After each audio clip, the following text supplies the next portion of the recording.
Greetings, and welcome back to the MCOC Encyclopedia. Today, as promised, we'll be going through the path from 6.3.2 that I recommended in my previous video with the second team I recommended using. This will allow you to get a little bit more insight into why I chose this team and how I play around the global nodes. This will be much more relaxed and less scripted, but I will still suggest that you go watch that video first, as it contains most of the key information around this quest.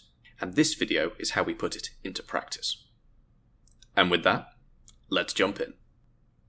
So, here we are in 6.3.2, and we'll be taking the Caltrops path. The team we have today is Cosmic Ghost Rider, Colossus, Storm, Mags, and Omega Red, but he is only here for the synergy. I would have brought the 2-star, but I don't seem to have a 2-star Omega Red. First two fights on the path are unnoded, so we've got this Deadpool X Force and Captain Marvel. Deadpool X Force, we're going for the standard CGR fast cycle, so that's heavy, light ending combo, medium ending combo, straight into a nice big special 2. Some excellent damage, he's now down to about half health, plenty of armor breaks, try not to dex on that one. Some great damage here, and because my Cosmic Ghost Rider is quite well ranked, I can just finish it off with a special 1 here. If yours is slightly less ranked, just build back to another special 2, go from the light combo afterwards, medium combo and heavy, and you'll get straight back to special 2, plenty of damage. Up next, we have Captain Marvel, and this is the OG one. Again, unnoded, not a major threat.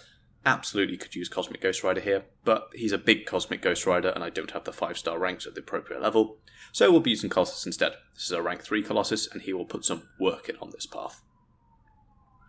We've got the Omega Red synergy, and straight away you can see the damage increase he's brought from that. That was a 23k crit on the end of his heavy there. Really, really nice. So we're just building to our special 2, more armors, more damage, and we're building those armors from our parries. The special 2 will give us a chance to recycle some and double them as well. So there we go, straight into it, and that was a 27k crit on one of the smaller hits. The last hit of that, if it did crit, 40k maybe a bit more. Really, really big damage increase from the Omega Red synergy. Here, we could use anyone, but we have Magneto, and this is a robot. I think we all pretty much know what's going to happen here. Parry heavy, parry heavy, parry heavy, parry heavy, parry big heavy, parry big heavy, and then Darkhawk will probably be dead.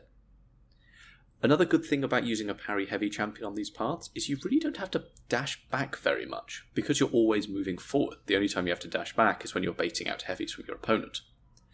However, Magneto versus a robot, minus 70% ability accuracy, so we only have a 30% chance to be bled anyway. As you can see, sometimes they're just not triggering. And even if they do, we have 90% bleed resistance, so we basically just hear from willpower. Apologies if you can hear the sirens outside, the glories of living on a roundabout. So we're just trying to get to our special 3.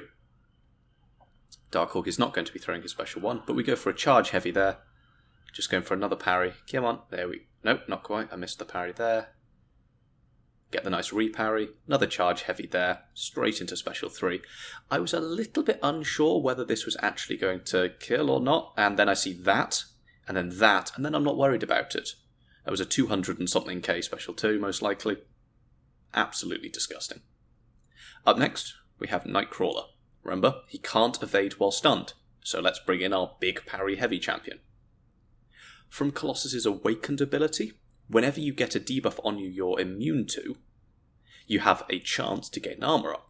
So if I dash back and gain a whole bunch of bleeds on me, hey, look at that, I've built a bunch of armors without doing anything.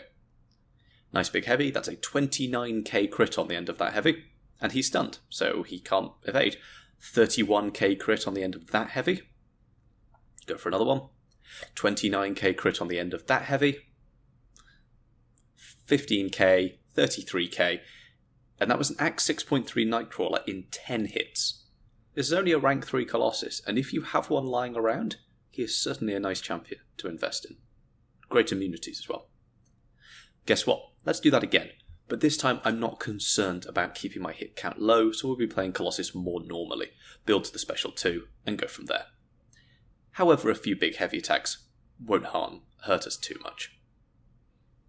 So, again, build to our special 2, yep.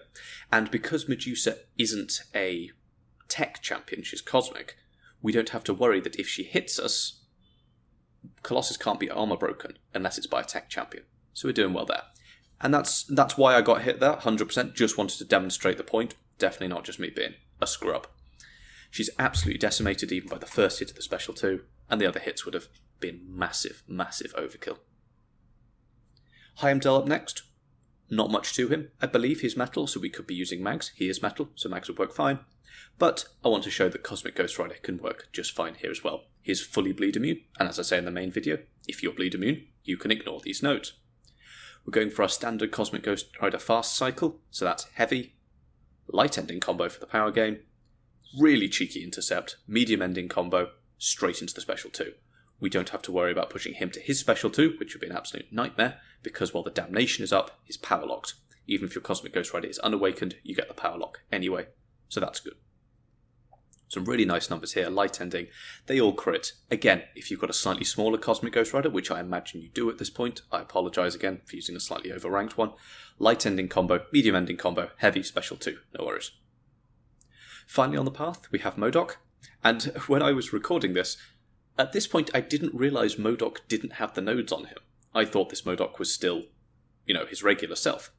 So I try and get a few bleeds on me just to demonstrate that Magneto can reduce ability accuracy. But no bleeds. Regardless, I'm going to get smacked around quite a bit, just trying to get the point across. Like there, you can fully dex that, but what's the point? Or you can just get punched in the face by a massive Eggman. Either way, this is going to be a pretty similar story as to the Darkhawk. We're going to parry heavy, parry heavy, parry heavy, parry heavy, parry heavy, our way to the special 3. We're going to make sure we get hit a few times because, that's just a faster way to build power, and not just because I'm bad. Magneto can completely ignore MODOK's auto-block, so that's good as well. And because MODOK isn't bleed immune, make sure you get hit by that special one, very important. MODOK isn't bleed immune, so we'll be putting bleeds on him rather than armor breaks from the special 3. Come on, one more parry. There we go, so we can charge heavy. We're going to charge heavy into thin air, because I'm not worrying about him coming at us. Going to get some good damage off this, it's not going to be insane, but then we get plenty of bleeds, and those are just enough to finish him off there. No worries at all. So that's the main part of the path. Up next, we have Red Skull. Pick up that boost, you'll need it for later. Red Skull here is a bit of an issue, but anyone with good armor breaks should be fine. We're going to be going for our pretty standard Cosmic Ghost Rider fast cycle, but with a few changes. For example, I am not going to dash in there to try and get the cheeky intercept. If I'd hit his block, I would have been dealt a large burst of damage, and my power would have been drained. I parried him 3 times in that combo, but none of them stuck because of his armors, but now because of the damnation, all armors are gone. The game considers Fate Seal, which Red Skull is immune to, very different to damnation, which only comes from Cosmic and regular Ghost Rider. Here, his auto block is still up, so we wait it out. Now we're going in for our good damage. The armor break's providing a bit of a buff there. So he goes for his special 1. Again, I can heavy counter because he can't auto block that. Just wait out that auto block timer, he'll be safe. Go for a second special 2 here. Not many crits there, which is unfortunate, but never mind. Your one goal in this fight is to make sure he doesn't get to his special 2. Very cheeky from me there. Again, I can heavy counter, that's safe. But we can't do regular hits while the auto block is up. Finally, we have the boss, Nick Fury. If you need to use the champion swapper, by all means use it, but we're going through with 5 champions here. You could bring in another solid Nick Fury counter and swap him over for, I'd say Mags or a Mega Red you could probably drop. Mags I'd say drop first if you have him, because Nick Fury's not metal, not very helpful. But we'll be using Storm. So, Nick Fury is fully debuff immune, which is not quite the same as stun immune, but he is fully debuff immune, which means when you try and stun him, he isn't, and instead will gain a burst of power. But as I said in the main video, you can see me using that to my advantage. I threw some parries to start with to push him to his special 2. His special 2 is a very easy dex, and there is no issues to it. No charges, like if he hits you, you'll be bled, just don't get hit there. I land 2 parries in that combo, and that's more than enough for me to push him to his special 2. He gets quite close to his special 3 here, but that was a good special 2 from us, so not too worried. You can see me here doing what's called block baiting, where I go medium, light, light, light, light, but then light, light, light, and then as the final hit of my combo, I hold block. If you instantly hold block, there is a pretty good chance he will try and throw heavy straight away. There's a good example, medium, light, light, light, straight into block. it's much, much less likely he will try and throw his special 1. Whereas if you went medium, like medium, he has that window to throw it. We don't want to see a single special 1 in this fight. Special 1 means charges, charges mean problems. We're using a mutant specifically to keep his charges down. Here, if it was more aggressive AI, he might have thrown the special 1, but we don't have to worry about that. One more special 2 out of him, and then we can push him to his second life. If you have awakened Danny Moonstar, this is the time to quit out. You quit the fight when he's at 1% health, go in with Danny, she will apply a Mark's passive, which means his second life won't trigger. Few taps from her, fight's over. However, we're going to deal with a special 2 like a normal his second life, like a normal person. Bait out his special 2 there. Now here, really don't want to see that special 1.